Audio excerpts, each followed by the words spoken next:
At 8:14 a.m. local time, the Caribbean Sea looked almost too peaceful. The surface was smooth, sunlight shimmered across the water, and visibility stretched for miles. From a distance, it seemed like the kind of morning sailors would call completely ordinary. There were no storms, no nearby commercial vessels, and nothing that hinted at tension. But inside the Combat Information Center of a U.S. Navy destroyer, operating lawfully in international waters, the mood changed in an instant. A new surface contact appeared on radar, then another, then 3 more. Within seconds, 5 separate tracks lit up the screen.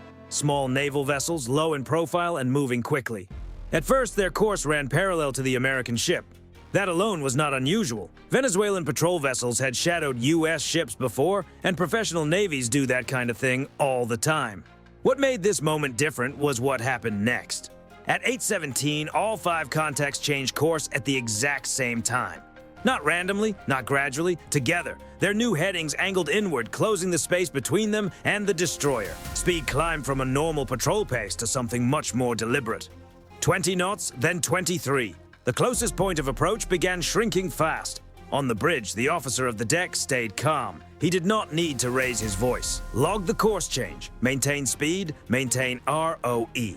The rules of engagement were clear. The U.S. ship was not in Venezuelan territorial waters, and there was no basis for escalation. But staying calm did not mean ignoring the situation. Every maneuver, every radar signal, every degree of turn was now being documented. Bridge-to-bridge calls went out. This is a United States Navy warship conducting lawful transit in international waters. You are closing distance at high speed. State your intentions. No reply. The call was repeated in Spanish. Still nothing. By 8:20, the radar picture was telling a more direct story than words ever could. The 5 Venezuelan vessels were no longer simply following. They were taking positions. 2 moved slightly ahead of the destroyer's bow. 1 held to port, another widened out to starboard. The 5th remained directly astern. It was not a hard encirclement. It was more subtle than that. A soft box. Inside the Combat Information Center, tracking teams updated vectors while electronic warfare specialists monitored for signals. So far, there was nothing openly hostile. No fire control radar, no weapon systems highlighted. But intent does not always announce itself with dramatic moves. Sometimes it reveals itself through numbers, angles, speed, and distance closing minute by minute. At 8:22, 1 Venezuelan vessel accelerated again, pushing beyond normal patrol speed. Its bow wake sharpened. Infrared sensors picked up a rise in exhaust heat. This ship was not drifting into position. It was moving there on purpose. The American destroyer did not alter course. That decision mattered. In situations like this, the first ship to turn often loses control of the story. Later, that turn can be described as avoidance, retreat, or a sign of pressure taking effect. The U.S. Navy understood that very well. Presence was the message, not aggression. Still, the posture on board shifted quietly.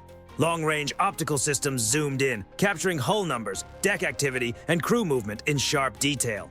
Every image was time-stamped, every second preserved. Below deck, the electronic warfare suite began cataloging faint signals. Routine surface search radar sweeps, low power but intentional. Someone on the watch team said it under their breath. They're painting us.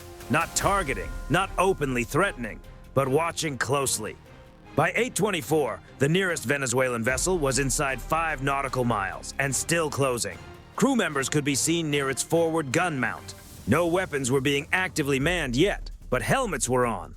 Their movements were focused and deliberate. This was not accidental. This was not confusion. And still, the U.S. ship held steady. No alarms, no dramatic announcements, no rush of noise, just disciplined silence and precise logging. Because this is how modern naval standoffs are often decided, not by who acts first, but by who makes the other side react without ever crossing the line. At 8:26, as the distance narrowed and the formation tightened, one final internal note appeared on the destroyer's status board: intent trending aggressive. That was the moment the situation shifted from observation to response. Venezuela appeared to believe that 5 ships would be enough to apply pressure. What they were about to face was something very different. Controlled escalation, measured and deliberate. By 8:27 a.m., the pattern on the radar was no longer open to interpretation. The 5 Venezuelan warships had settled into a formation naval officers recognized immediately. It was not an overt strike setup, but it sat just below that threshold, close enough to create pressure, flexible enough to deny hostile intent later. This was classic gray zone maneuvering. The nearest vessel, now less than 4 nautical miles off the U.S. destroyer's starboard bow, adjusted course again, only by a few degrees, but enough to tighten the intercept. Another ship mirrored the move from port. The vessel astern edged closer as well, carefully preserving spacing so the American ship could not reduce speed without seeming to give ground. Inside the Combat Information Center, the voices remained calm and controlled. CPA now 3.2 miles, speed 25 knots and increasing. Formation is coordinated. That last word mattered. Coordination means something important in naval operations. It means command and control. It means this was not a single captain acting on impulse. Someone else was involved, watching the situation develop in real time from another platform or from shore. The U.S. destroyer sent another bridge-to-bridge call. This is a United States Navy warship. You are conducting unsafe maneuvers. Alter course immediately. Once again, there was no response. Then at 8:29, something new appeared on the electronic warfare console. A narrow radar sweep, low power, surface search mode, subtle but unmistakably deliberate. "They're active," the electronic warfare officer said quietly. "Surface search, they're tracking us." It was not a fire control lock. That boundary had not been crossed. But activating radar while closing distance sent a clear signal without a single word. "We see you, and we want you to know it." On the bridge, the captain studied the feed without changing expression. The rules of engagement were still in place. No weapons had been aimed, no systems armed, but the threshold for a response had been reached. "Show presence," he said. Nothing more. The instruction moved quietly through the ship. Long-range cameras tightened their focus, capturing detailed imagery of the Venezuelan vessels. Deck crews, mast configurations, gun mounts. Every motion was recorded, every angle stored. Below deck, the destroyer's 5-inch gun rotated slightly, just enough that it could be seen through optics, not enough to be interpreted as a targeting move, a signal, not a threat. At 8:31, the Venezuelan formation compressed again. One ship surged forward, its bow cutting sharply through the water. The wake behind it told the story clearly. Maximum sustained speed. Its engines were running far beyond a casual patrol setting. This was no longer symbolic proximity. This was calculated pressure. And yet the American destroyer did not change course. Speed remained steady. Heading remained steady. Silence remained steady. That restraint was deliberate. In encounters like this, escalation is not always loud or dramatic. Often it is quiet, measured, and professional, designed to force the other side into a decision, step back, or move beyond a line that cannot easily be reversed. At 8:33, observers on deck reported movement on one of the Venezuelan ships near its forward gun mount. Personnel were taking positions nearby. They were not operating the weapon, but they were clearly ready. Inside the Combat Information Center, the assessment updated. Intent confirmed. Pressure maneuver ongoing. The captain gave a single nod. Launch the helo. The order was not emotional. It was procedural. Within minutes, the MH-60 Seahawk's rotors began to spin. The helicopter lifted smoothly from the deck, banking low across the water before climbing to around 200 feet. It positioned itself between the American destroyer and the nearest Venezuelan vessel. No aggressive moves, no sudden displays, just a steady, controlled presence. The Seahawk's sensors activated immediately. High-definition electro-optical cameras, infrared tracking, and a laser designator. All non-lethal, but impossible to ignore. Through the helicopter's nose camera, the Venezuelan ship filled the frame. Engine heat glowed brightly in infrared. Crew members stood clearly visible on deck. The resolution was sharp enough to read posture and tension. They knew they were being watched. Then the transmission came. Venezuelan naval vessel. This is a United States Navy helicopter. You are operating unsafely in international waters. Alter course immediately. Your actions are being recorded. The message was calm and professional. It was repeated in Spanish. For the first time since the encounter began, the Venezuelan ships hesitated. The change was subtle, almost invisible to the naked eye, but on the radar screen, it was clear. Speed dropped by 2 knots. The lead vessel's bow shifted slightly, just a degree or two, but away from the tightening intercept. They had not withdrawn. Not yet. But the pressure had changed direction. Because the situation was no longer 5 ships against 1. Now it was 5 ships against a system, one that documented everything, responded step by step, and stayed firmly in control. The next decision belonged to Venezuela. By 8:35 a.m., the encounter entered its most delicate stage. The Seahawk held steady at 200 feet, its rotors cutting through the warm Caribbean air as it maintained a controlled orbit. From above, the geometry was impossible to miss. 5 Venezuelan warships now sat inside a tightening pattern around the American destroyer. Not an attack posture, but close enough that every captain involved understood how quickly a miscalculation could change the situation. Inside the helicopter, the sensor operator tracked each vessel one by one. Hull numbers were logged, crew positions noted. Forward gun mounts were still unmanned, but personnel stood close enough to show readiness. Engine heat signatures confirmed the ships were still operating at sustained power. They were not drifting, they were waiting. Back on the destroyer, the bridge remained calm. No alarms, no raised voices, only information. The helicopter's live video streamed directly into the Combat Information Center, layered over radar tracks and electronic intelligence. What had started as a visual standoff was now a fully documented military encounter unfolding frame by frame. At 8:37, the Seahawk adjusted its orbit slightly, moving a little closer to the lead Venezuelan vessel. Still well within safety margins, but close enough to leave no doubt about the message. Then the helicopter's laser designator pulsed briefly. A soft green glow appeared across the ship's bridge windows. Non-lethal, clear, and impossible to ignore. The radio transmission followed immediately. Venezuelan naval vessel, you are approaching a United States Navy ship at an unsafe distance. Alter course now. This interaction is being recorded for international review. The message was delivered calmly, then repeated in Spanish. For several seconds, nothing changed. Then the radar screen showed the first shift. The lead Venezuelan ship began to slow down. 25 knots dropped to 22. Its wake shortened behind the hull. The bow, which had been pointed directly toward an intercept path, eased slightly off axis. Not a retreat, not yet, but no longer a direct challenge. Inside the Combat Information Center, the watch supervisor noted the update. Contact 1 decelerating, heading adjusting. Above the water, the Seahawk helicopter held steady. Sensors remained locked. Cameras stayed fixed on the vessel. This was the moment professional navies recognize instantly. Pull back too soon, and you invite the pressure to return. Push too hard, and the situation can escalate quickly. The American response stayed perfectly balanced. At 8:39, the helicopter shifted its attention to the second Venezuelan ship, the one drifting wider to port. The camera zoomed in, capturing the deck clearly. Movement on board slowed. One sailor raised binoculars toward the helicopter. Another stepped away from the gun mount. Then came the second adjustment. That vessel reduced speed as well. Across the formation, the change began to spread. One by one, the Venezuelan ships made small course corrections. Nothing dramatic. Nothing they could not later describe as normal navigation. But the pattern was clear. The soft box around the American destroyer was loosening. No one celebrated. This was not about winning a moment. It was about maintaining control. At 8:41, the Seahawk widened its orbit, circling both the lead vessel and the one to port. Its presence remained constant. Its cameras never stopped recording. Every radar sweep from the Venezuelan ships was logged. Every course change time-stamped. Every hesitation preserved. This was the real strength of the U.S.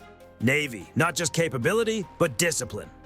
One Venezuelan ship attempted a brief face-saving move, increasing speed by a single knot before settling back again. The helicopter did not react. No warning, no escalation, just continued observation. That silence carried its own message. At 8:43, the Venezuelan vessel that had been trailing astern, the last one still applying pressure, finally shifted away from the formation. It drifted back, increasing the distance to more than 6 nautical miles. The encirclement was over. Moments later, the radio came alive for the first time from the Venezuelan side. United States naval vessel. We are conducting sovereign patrol operations in proximity to Venezuelan waters. The statement sounded careful, almost rehearsed. Political, defensive, clearly intended for the record. The American reply followed quickly and without emotion. This is a United States Navy warship conducting lawful transit in international waters. Your unsafe maneuvers have been recorded. Maintain safe distance. No argument followed, no debate, no change in course. By 8:45, the Seahawk climbed slightly, moving to a higher observation altitude while keeping all 5 vessels within sensor range. Below, the destroyer continued on its original heading, steady and unaffected. The message was now impossible to miss. The U.S. Navy had not fired a shot. It had not altered course. It had not raised its voice. And yet 5 Venezuelan warships had been forced to adjust. quietly, gradually, and on record. The encounter was no longer about pressure. It was about who had just lost control of the narrative. By 8:47 a.m., the tension had clearly shifted. What only minutes earlier looked like a coordinated maneuver was now coming apart in real time. On the radar display aboard the destroyer, the once tight geometry of the Venezuelan formation began to loosen contact by contact. Distances increased, headings drifted outward. The soft box that had been carefully constructed was quietly dissolving. No alarm sounded, no declaration was made. The change spoke for itself. The Seahawk helicopter remained overhead, its presence steady but no longer intrusive. From its elevated orbit, the aircraft's sensors captured everything with clinical precision. The lead Venezuelan ship, the one that had moved most aggressively earlier, reduced speed again, dropping from 22 knots to 19. Its bow shifted another degree outward, opening a wider lane of water ahead of the American destroyer. The second ship followed, then the third. Each adjustment was small enough to preserve appearances later, but together they formed a clear pattern. The pressure was gone. Inside the Combat Information Center, the watch team continued tracking the situation in silence. Contact 1, opening distance. Contact 2, matching speed. Contact 3, drifting astern. The captain watched the display without saying a word. This was exactly the outcome professional navies aim for. Not domination, but control without escalation. By 8:49, the Venezuelan ships began shifting into a looser formation. One by one, they aligned behind the American destroyer, trailing at increasing distance. It was a familiar posture used to maintain presence without confrontation. A shadow, not a challenge. The American ship made no response. No change in speed, no turn, no acknowledgement. From the Seahawk's cockpit, the sensor operator zoomed in on the nearest Venezuelan vessel. Earlier, several crew members had stood ready near the forward gun mount. Now they were stepping back. Helmets came off. One sailor briefly raised an arm toward the helicopter. Not aggressive, not submissive, just a small human gesture in the middle of a tense moment. The helicopter remained steady, recording everything. At 8:51, one final radio call came from the Venezuelan formation. United States naval vessel, we will maintain safe distance during our patrol. It was the closest thing to a concession they would offer. The American response was brief and calm. Maintain safe distance. Continue safe navigation. Nothing more. The Seahawk widened its orbit again, climbing to around 500 feet as the situation stabilized. Its sensors stayed active, but the tone of the encounter had clearly shifted. What had begun as a calculated pressure maneuver had ended as a documented withdrawal. By 8:54, all 5 Venezuelan warships were more than 6 nautical miles away, maintaining parallel courses well clear of any intercept path. The American destroyer continued forward without interruption, its wake cutting a clean line across open water. There were no celebrations on the bridge, no high fives in the Combat Information Center, because this was never about winning a moment. It was about winning the record. Every maneuver, every speed adjustment, every unanswered radio call, everything had been archived, time-stamped, geolocated, and preserved. In modern naval encounters, the aftermath often matters as much as the encounter itself. Video, radar logs, and radio transcripts can travel farther than any weapon ever could. They shape diplomatic discussions, influence command decisions, and define the story long after the ships have left the area. Later, Venezuela would describe the incident as a routine patrol interaction. The United States would not argue publicly. It didn't need to. The evidence already spoke. At 8:57, the Seahawk received clearance to return to the ship.